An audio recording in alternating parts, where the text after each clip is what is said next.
आज आश्रम में बड़ी चहल पहल थी। कौशल्या जी और हिरेन भाई दौड़ दौड़ कर सारी तैयारियां करवा रहे थे। वैसे ये आयोजन कोई पहली बार नहीं हो रहा था उनके यहाँ। अक्सर ही कुछ दयालु भावुक लोग अपने बच्चे का जन्मदिन अनाथाश्रम में मनाने आते और बच्चों में फल, कपड़े, मिठाई, खिलौने बांट जाते, साथ ही आर्थिक मदद भी कर जाते आश्रम की। कौशल्या जी प्यार से बच्चे उन्हें यशोदा जीजी भी कहते।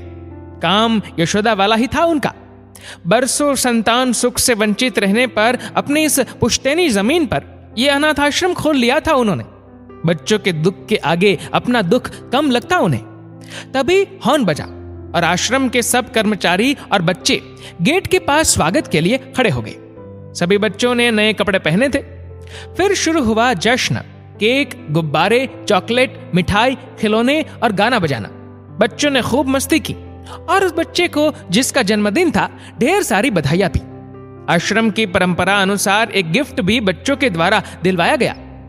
पार्टी खत्म हुई। सब अपने अपने कमरे में सोने चले गए। कौशल्या जी और हिरेन भाई भी कामकाज निपटाकर बच्चों के सर पर हाथ फेर सोने चले गए। कौशल्या जी को सारे बच्चे उदास से दिखे। कोई खिलौने और चॉकलेट, मिठाई की तरफ देख भी नहीं रहा।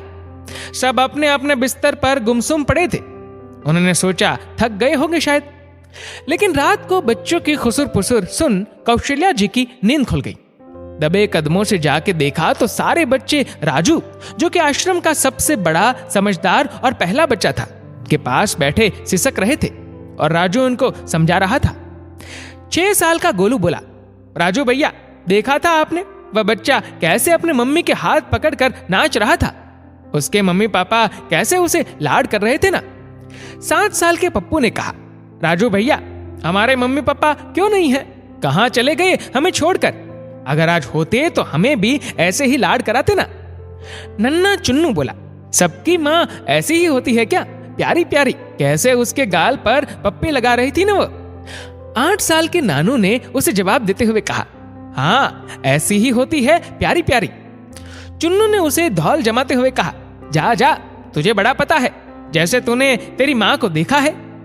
नानू बूझ सा गया लेकिन बोला, मेरे दोस्त है ना स्कूल में, पेरेंट्स मीटिंग में आते हैं सबके मम्मी पापा साथ में। एक बार मैंने उससे पूछा था तो उसने बताया कि माँ बहुत प्यार करती है, हाथ से खाना खिलाती है, नहलाती है, अपने से चिपका कर सुलाती है। पापा उसके साथ खेलते हैं, वो घूमने फिरने जाते हैं, रात को वो दोनों के बीच में सोता है। सब बच्चे उसकी बात ऐसे सुन रहे थे जैसे नानू के दोस्त की जगह वे खुद अपने माँ बाप के साथ हो। ये देख कौशल्या जी की रुलाई फूट पड़ी। मुंह में पल्लू भर वे वहां से चली गई। तभी अर्जुन बोला, हाँ राजू भैया, एक दिन अपने आश्रम के पीछे रहने वाले आंटी और उनके बच्चे को भी मैंने साथ खेलते देखा। मैंने एक दिन झांक झांक कर उनका घर भी देख लिया था। घर ऐसा ही होता होगा ना। राजू चुप था, क्या बोलता, कैसे समझाता, जब आज तक अपने आप को समझा नहीं पाया। 15 साल पहले कोई इसी चौखट पर छोड़ गया था उसे। क्यों नहीं जानता। तब से यही घर और यही माँ बाप। उसके बाद कितने ही बच्चे आए, कोई झाड़ियों में मिला, कोई नाली में, कुछ के माँ बाप किसी दुर्घटना में खत्म हो गए। हर एक की अलग कहानी, लेकिन सबका साझा दुख, माँ की याद जो हर दिन झुलसा जाती है। जिन्होंने माँ को देखा उन्हें भी, जिन्होंने नहीं देखा उन्हें भी। हर बार किसी बच्चे को उसकी माँ के साथ देखकर मन जाने कैसा कैसा हो जाता है, पता नहीं सकता। बच्चों के बुझे हुए चेहरे देख वह उन्हें सांत्वना देता हुआ बोला, चलो चलो बेफालतू में दिमाग मत खाओ।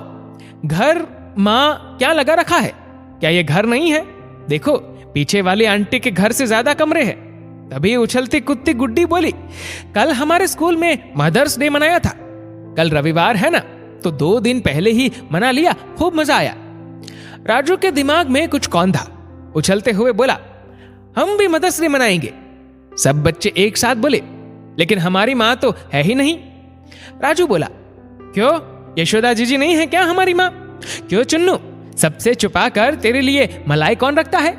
क्यों गुड्डी तेरे बीमार होने पर रात रात भर तेरे सिराहने कौन बैठता है?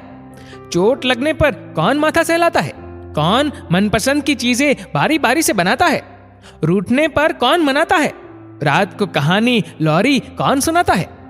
पढ़ाई में मदद कौन करता है? घूमने कौन ले जाता है? बोलो बोलो, माँ भी तो यही सब करती है। सब बच्चे खुशी से बोले, यशोदा जीजी और हिरेन दादा और कौन? हाँ हाँ राजू भैया, हमारे भी माँ बाबा है, हमारे भी माँ है। अचानक सबके चेहरे चमक उठे। उनके आश्रम कृष्ण जन्म ही मनता था और कृष्ण लीला होती थी। इस बार बच्चों ने सोच लिया कि हम कल यशोदा माँ को मदर्स डे विश करेंगे। राजू ने हंसते हुए कहा, सुबह जल्दी उठ जाना। सुबह की उत्सुकता में बच्चे अपना दर्द भूल मीठी नींद में सो गए। यशोदा जीजी का रो रो कर बुरा हाल था। हर जन्मदिन जो उनके यहाँ मनाया जाता है वह बच्चों के दर्द को जिंदा कर देता है। ये वह क्यों नहीं सोच पाई। उन्हें याद आया कि इस आश्रम में हर बच्चे के साथ वह उस बच्चे से ज्यादा रोई है। बच्चे की तड़प, उसकी असहायता, उसकी आंखों में अपने को तलाशती बेचैनी, बच्चे का गुमसुम उदास सहमा सा चुप चुप चेहरा और तकलीफ को बयान न कर पाने की मजबूरी में उसका बिलखना देख उनका हृदय चित्कार उठता। वे हाथ जोड़ विधाता से कहती, हे ईश्वर, सब छीन लेना किसी से, लेकिन माँ की गोद किसी बच्चे से मत छीनना। बच्चों में ही अपनी संतान की छवि देख वे तृप्त हो जाती। वे और हिरेन भाई माँ बाबा बनने का प्रयास करते। सुबह उठते ही बच्चों के कमरे में पहुंची। सोए हुए मासूमों को देख दिल भर आया। तभी बाहर से आश्रम के सहयोगी ने आकर बताया कि कोई समाज सेवी संस्था का फोन है, आश्रम में मदर्स डे मनाना चाह रही है। सुनकर उनका मुंह विकृत हो गया। अनाथाश्रम में मदर्स डे? उठकर बाहर गई। क्षमा कीजिए, आपका उत्सव मेरे बच्चों को दुखी कर देगा। आप आर्थिक मदद ही कर सके तो। फोन रखकर वे ऑफिस की तरफ चली गई, जहां हिरेन भाई को उन्होंने रात वाली बात बताकर जन्मदिन मनाना बंद करने का नोटिस निकालने को कहा था। बच्चे फुर्ती से उठ खड़े हुए। अपनी अलमारी में से जो भी रंग, कुची, मोती, सिक्के, चमक, लड़िया, रिबन थी निकाल लाई। राजू पहले ही तैयार बैठा था। सबने मिलकर एक बड़ा सा कार्ड बनाया और उस पर लिख दिया, हमारी माँ यशोदा माँ। एक दूसरे से छुपा कर रखी चॉकलेट निकाली तो सब एक दूसरे के छुपे खजाने को देख हंसने लगे। उधर यशोदा जी हैरान थी कि रविवार को देर से उठने वाले नन्हे शैतान आज इतनी सुबह कैसे। दरवाजा भी अंदर से बंद है। तभी दरवाजा खुला और वे क्या देखती है, नन्हे नन्हे हाथों में एक बड़ा सा कार्ड थामे बच्चे चले आ रहे हैं।